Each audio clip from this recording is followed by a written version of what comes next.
2946 morts, 5674 blessés, 6 jours après le tremblement de terre qui a frappé le Maroc. C'est le dernier bilan, encore temporaire, fourni par les autorités.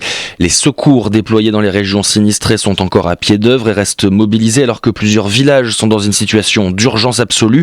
Lina Tagui, l'une de nos envoyées spéciales, s'est rendue dans l'un de ces villages. Nous sommes en direct en ligne avec elle. Bonjour Lina.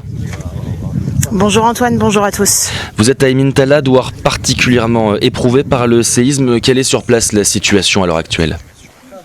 Alors éprouver le mot est faible Antoine, ce douar d'Emin Talla est complètement détruit, tout simplement détruit. Nous marchons sur des ruines, tous les chemins sont accidentés, plein des ruines, des maisons, un pan de montagne s'est effondré sur le village. Il n'y a vraiment rien qui reste. Les villageois à notre arrivée nous disaient justement de faire très attention en traversant le village car il y a des risques, beaucoup de risques d'effondrement, que les bâtiments ne s'effondrent plus qu'ils ne le sont déjà.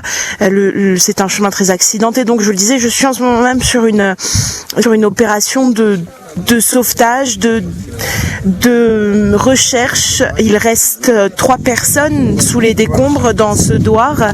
Il y a eu, je vous le dis Antoine, en tout cas ce que nous disaient les villageois, une centaine de morts dans le village. C'est beaucoup, c'est énorme. Il y a donc en ce moment devant moi, sous mes yeux, une opération de secours. Ils sont à la recherche d'une victime. Il y a les pompiers, il y a les militaires, il y a la protection civile, il y a la gendarmerie royale.